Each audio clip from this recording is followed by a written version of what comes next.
Charles Spenser has been gracious enough to invite me to his family estate, the Althorp home. It's been in his family for 500 years, and the antiques in this beautiful estate are the inspiration for an entire furniture line. Charles, thanks so much for having me. Karen, what a pleasure. If you follow me, I'll give you a little tour and we'll see what it's all about. Super, let's go. I'm the 18th generation to live there, so everyone's left something behind of themselves and of their taste. So it's really a distilling of 500 years of European taste, I suppose. Wow. All right, so we are in... We're in the library. You can see in the back there, that is the original library at Althorp. So basically, the library was one of the great libraries of Europe, and in terms of the books, etc. And we now use it as a family sitting room. I very much have the philosophy at home that we live the house. It's not a museum. And I'm lucky enough, I have 7 children, which isn't bad for a Protestant. They have the run of the house. And they have a lot of space. They have a lot of space. And I took the view very early on, when we were kids and I was taken there, we were always told not to talk to anyone, not to touch anything. It was very old-fashioned. But my children had the run of the place, and they used these So pieces. seriously, you're totally cool with your children lounging around in these beautiful fabrics and furniture. The point is, it was never built as a museum or an exhibition. It was built as a family home. And so what happens with this collection is that all of the profits that come back to me get ploughed back into the house. Oh, that's wonderful. I've re-roofed it. I've redone the outside. The outside, it's the first time it's been done since the 1770s, which is when I think we were fighting over American independence. So I did that for 2 years recently. And it's just great. And I take the view that, for 500 years the house has looked after the furniture, and now it's time for the dues to be paid and the furniture looks after the house. That's a wonderful story. So let's see the rest of the home. Sure. Do you mind? Not at all. Okay. Well, if we go just through to the next room there. Okay.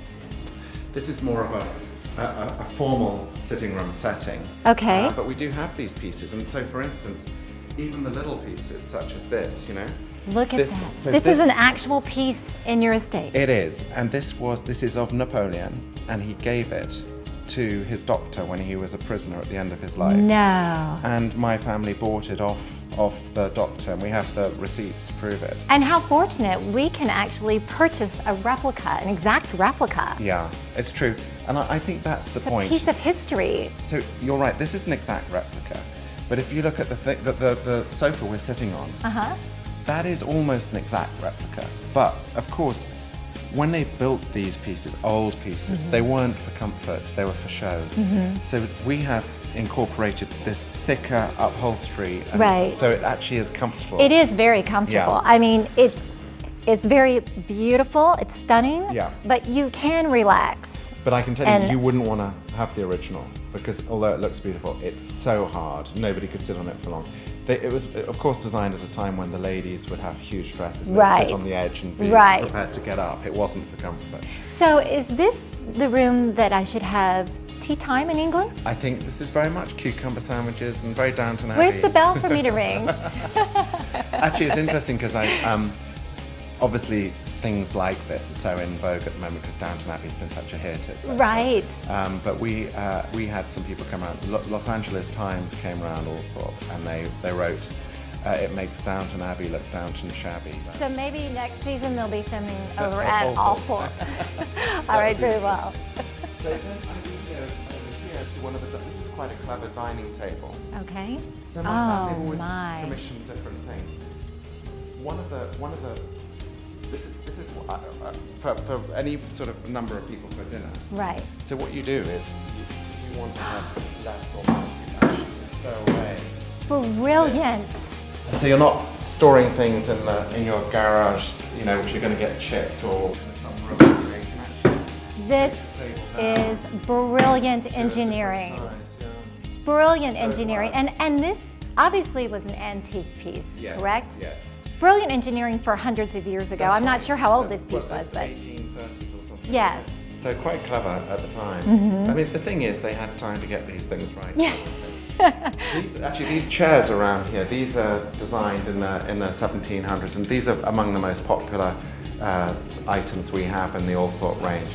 And I think it's because, they look fun and everything. They're incredibly comfortable. All right, well, let me try it out first. Let me be the judge. Let's see. Yes, I feel so very proper. Proper and comfortable. I like it. I think the other thing is with this, although it is, a lot of it, the design is old-fashioned, it's classical. It is. It can fit into any environment. It's really. timeless, Yes. really. Yeah. So is this what I would find in your actual dining room? Yeah, well, we have a larger table with a long one for these chairs, and we've got 42 of these chairs. So the scale. 42. You can throw a dinner party. I have. I've had actually, in one room we had 128 people. So Karen, I'd love to, as a contrast, show you one of the bedrooms. This is the main guest bedroom at Althorp. Beautiful. It's called Lady Spencer's room, but I think what we've tried to do is be as true to the original as possible, and I love the display. This blue is the same blue you'd find in there.